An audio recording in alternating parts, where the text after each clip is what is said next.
Olá pessoal, sejam todos bem-vindos ao canal. Hoje nós vamos falar sobre integrais de campo elétrico e força elétrica. Nós não vamos falar diretamente sobre integrais de força elétrica, mas através das integrais de campo elétrico, nós chegamos na força elétrica. Vocês vão ver isso quando a gente chegar lá no nosso primeiro exemplo. Bom, nós temos aqui então nossa forma geral da equação do nosso campo elétrico. A gente também vai analisar essa equação e seus termos em detalhe lá quando a gente chegar no exemplo. Bom, até agora nós estávamos trabalhando com cargas pontuais. Então nós tínhamos lá uma carga, uma segunda carga, uma terceira carga, e nós queríamos, por exemplo, descobrir qual que era o campo elétrico gerado por essas três cargas nesse ponto do espaço. Ou nós tínhamos essas três cargas também, e nós tínhamos uma quarta carga, e nós queríamos saber qual era a força elétrica entre essa carga e essas outras três cargas aqui. Agora a gente deixa de trabalhar com cargas pontuais e nós vamos começar a trabalhar com densidade de carga. Então nós vamos ter, por exemplo, uma superfície carregada e nós queremos saber qual é o campo elétrico que essa superfície carregada cria nesse ponto. Ou se essa aqui for uma carga, qual que é a força elétrica entre essa carga e essa superfície carregada, por exemplo.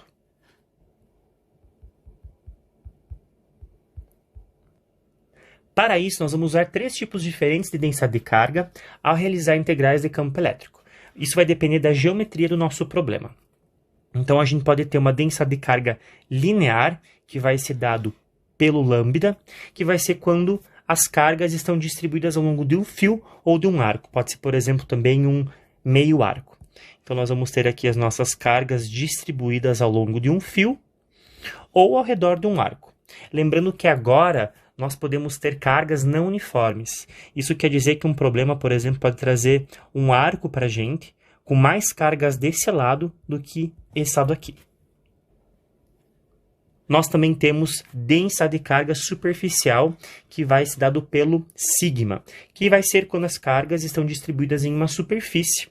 Por exemplo, a superfície aqui de uma esfera ou de um retângulo.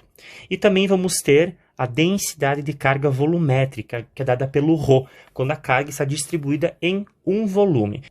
É muito importante lembrar que para um condutor em equilíbrio eletrostático, a carga ela vai estar apenas na superfície. E para um isolante carregado, é possível que a carga se espalhe por todo o seu volume. Por isso que a gente não usaria, por exemplo, ρ para uma esfera condutora, mas sim para uma esfera isolante com uma carga espalhada por todo o seu volume, ok? E nós temos que prestar muita atenção com a notação, porque infelizmente nem todos os livros de eletromagnetismo eles adotam a mesma notação. Então, se vocês estão lendo algum livro ou uma página na internet, vocês têm que se certificar de ver a notação que está sendo usada, beleza? Bom, aqui nós temos então as seguintes unidades. Para o lambda, como é linear, nós vamos ter coulomb por metro. O sigma, como é superficial, nós vamos ter coulomb por metro quadrado. E o ρ, como é volumétrico, coulomb por metro cúbico. O nosso ds vai ser metro, o dA vai ser metro ao quadrado e o nosso dV vai ser metro cúbico. Essa teoria vai ficar muito mais clara depois que a gente fizer o nosso primeiro exemplo. Vamos então fazer ele passo a passo. Ele nos diz o seguinte: um bastão possui uma densidade de carga não uniforme, então nós sabemos aqui já que a nossa carga não é uniforme nesse bastão, de lambda, e dá esse valor aqui para nós.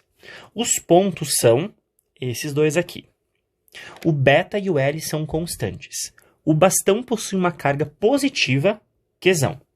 Derive uma equação para o campo elétrico na origem. Então, nós temos aqui a nossa origem, em termos de K, que é a nossa constante de Coulomb, Qzão e L, e vetores unitários apropriados.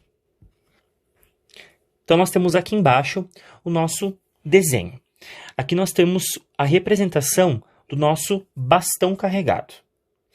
Primeiro a gente precisa chamar todo esse bastão aqui de Qzão. Esse Qzão vai ser a carga total do nosso objeto. A carga total Q ela vai ser composta também por um número infinito de cargas infinitesimais de Q. Então, se a gente pegar o nosso bastão aqui e dividir ele em várias partezinhas, cada partezinha dessa aqui vai ser um dQ. Vai ser, então, uma carga infinitesimal da nossa carga total Qzão. Então, a gente vai integrar sobre cada dq que compõe o nosso objeto carregado.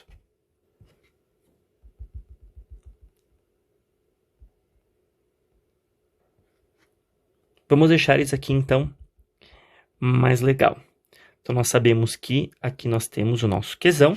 Então, nosso próximo é desenhar e rotular um dq representativo em algum lugar aqui dentro do nosso objeto. Então, nós podemos pegar, por exemplo, vamos dizer que aqui nós temos um dq. Aqui eu desenhei ele um pouco grande, mas lembre-se que ele é como se fosse um número infinitesimal do nosso Qzão. Lembrando que a gente não pode desenhar o nosso dq na origem ou em um eixo, a menos que nosso objeto ele seja um bastão e que cada ponto desse nosso bastão esteja em um eixo. Daí sim a gente não vai ter escolha, a gente precisa desenhar esse dq dessa maneira. Agora nós vamos desenhar uma seta desse nosso dq que a gente estipulou aqui até o ponto do campo. E a gente sabe que o nosso ponto está na origem. Nós vamos desenhar aqui uma seta do nosso ponto dq até a nossa origem. Então, a gente sempre vai escolher um dq e nós vamos depois desenhar essa seta do ponto onde o problema pede para a gente encontrar o campo elétrico. Então, essa seta vai ser o quê? Vai ser a nossa distância, ou nosso vetor, da nossa carga infinitesimal dq até a origem do campo elétrico. Então, a gente sabe que aqui nós temos uma distância x. Vamos copiar agora a nossa equação do campo elétrico. Vamos deixar ela lá embaixo.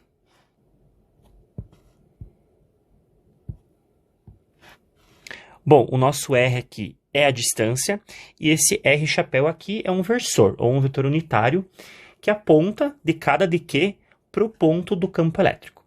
Na maioria dos problemas que vocês vão ver, o R, o versor, ele vai ser uma variável e ele não vai poder sair da integral. Esse R aqui, como nós já mencionamos, é a distância de cada dq até o ponto do campo elétrico. E na maioria dos problemas, o R também é uma variável e também não vai poder sair da integral. E esse daqui aqui, como a gente mencionou, representa cada elemento de carga infinitesimal que compõe o nosso bastão. Uma outra coisa que a gente precisa fazer depois disso é estudar esse nosso diagrama, o nosso desenho, para a gente expressar o R em termos de coordenadas adequadas e representar o nosso R chapéu em termos de vetores unitários adequados também. O que quero dizer com isso? Que às vezes a gente vai usar coordenadas cartesianas, às vezes esféricas, outras vezes cilíndricas, outras polares e assim por diante, dependendo da forma geométrica do nosso objeto. Vamos analisar aqui o nosso vetor. Percebam que ele tem um comprimento diferente para cada dq que eu escolhesse. Então, a sua magnitude ela é variável. Isso quer dizer que esse R aqui não vai poder sair da nossa integral. E notem que eu representei aqui o nosso R igual a x. Já que x aqui é a distância entre a nossa fonte do campo elétrico e o nosso dq que a gente estabeleceu. Também observem que o nosso R aqui, ele aponta para a direção contrária do nosso eixo positivo do x. Então, o nosso versor aqui vai ser igual a menos x. Vamos agora, então, substituir esses nossos dois valores na nossa integral. Nós vamos ficar, então, com o campo elétrico sendo igual a K integral de menos x, que é o nosso versor R, dividido por x ao quadrado dq. Aqui nós estamos supondo que o nosso bastão ele é bastante fino. Então, nós podemos escrever o nosso dq igual a lambda ds. Lembrem-se que esses aqui são os valores dos nossos dqs. Então, como a gente está trabalhando com um problema linear, o nosso dq vai ser o lambda vezes ds. Notem também que o nosso versor, nosso vetor unitário aqui, ele é constante e ele pode sair de dentro da integral. Por quê? Porque o nosso versor sempre vai ter exatamente uma unidade de comprimento e ele sempre vai apontar numa direção do x. Aqui o nosso versor está apontando na direção contrária de x. Então, a gente pode tirar essa variável aqui para fora da nossa integral. Então, nós vamos ficar com menos kx, tirando esse x chapéu de dentro da integral, a integral de 1 sobre x na 2, e substituindo o nosso d aqui, lambda ds. E olhem só, já que o nosso bastão ele tem uma carga não uniforme, está falando aqui, nós não podemos tirar a nossa densidade de carga lambda para fora da nossa integral. O que a gente vai fazer? A gente vai substituir o nosso lambda por esse valor aqui que o problema nos deu. Então, nós vamos ficar com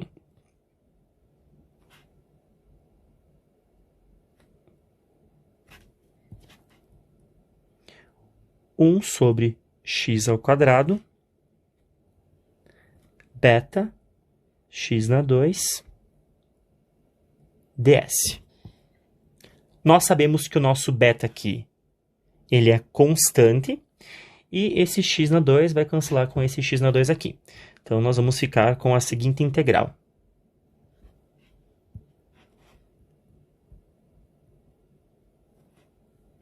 Menos k beta x chapéu e a integral de ds.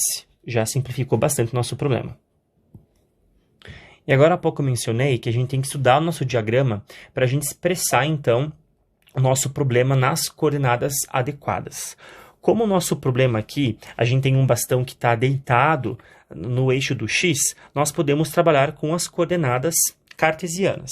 Então, a gente vai escrever o nosso ds aqui como dx. E quais vão ser os nossos limites de integração? Eles vão corresponder aos pontos que foram nos dados, que é L0 e 2L0. Então, esses vão ser os nossos limites de integração. Vamos reescrever aqui a nossa integral. Vamos ficar com essa integral aqui. A integral agora de L a 2L, que foram os pontos que foram nos dados, e o ds nós substituímos por dx. Agora nós temos aqui uma integral trivial, então fazendo essa integral e aplicando os limites de integração, nós vamos ficar com o seguinte resultado. Menos k beta x chapéu, 2L menos L. Esse aqui é o valor da nossa integral. E notem aqui que 2L menos L é 2 comprimentos menos 1 comprimento. Então, a gente pode reescrever isso aqui de uma maneira mais simples, dessa forma aqui. É legal que nós deixarmos o nosso versor por último. Pronto. Só que a gente não terminou por aqui, porque ainda a gente tem o nosso beta aqui dentro. E nós sabemos que beta é uma constante, então a gente tem que remover ele da nossa resposta. Uma maneira de fazer isso é integrar sobre dq para encontrar a carga total do nosso bastão, que é o nosso Qzão. Então, por último, nós vamos fazer essa integral. Olhem só, nós sabemos que o nosso dq é o nosso lambda ds. Então, é isso aqui que a gente vai integrar aqui embaixo.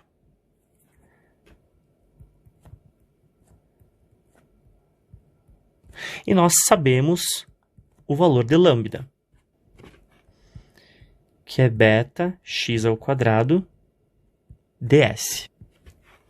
Beta é uma constante, nós tiramos para fora da integral e ficamos com a integral de x na 2 em coordenadas cartesianas dx. Eu não vou fazer passo a passo essa integral aqui, eu já fiz ela para nós, e o resultado fica beta 7L na 3 dividido por 3. Esse é o valor, então, da nossa carga total. Aqui, só para simplificar mais um pouco, nós podemos multiplicar ambos os lados na equação por 3 e dividir ambos os lados por 7L ao cubo. Então, vai ficar com 3 Qzão resolvendo aqui para o nosso beta. Deixa eu colocar aí embaixo que vai ficar mais fácil de visualizar. Então, agora já vai resolver aqui para o nosso beta. Nós temos que o beta é 3Qzão dividido por 7L ao cubo. Então, esse aqui é o valor encontrado para o nosso beta. Agora, já substitui esse valor do beta na expressão que a gente encontrou anteriormente. Fazendo isso, a gente vai ficar, então, com o nosso campo elétrico igual a menos K, 3Qzão dividido por 7L ao cubo, multiplicado por L x chapéu. Ajeitando isso aqui, a gente vai ficar, então, com menos 3Kqzão dividido por 7L cubo na direção menos x. Esse aqui, então, é o nosso versor. E está aqui, então, a nossa equação derivada para o campo elétrico na origem em termos de K, de Q e de L, conforme o problema nos pedia. Digamos agora que eu quisesse saber a força elétrica gerada por esse bastão aqui na origem. Como é que a gente faria? Bom, é muito simples. A gente sabe que a força elétrica nada mais é que o campo elétrico multiplicado por uma carga pontual. E aqui nós encontramos o nosso campo elétrico. Então, se a gente quisesse saber a nossa força elétrica aqui, basta colocarmos a carga multiplicando aqui. Fazendo isso, a gente tem também a nossa força elétrica.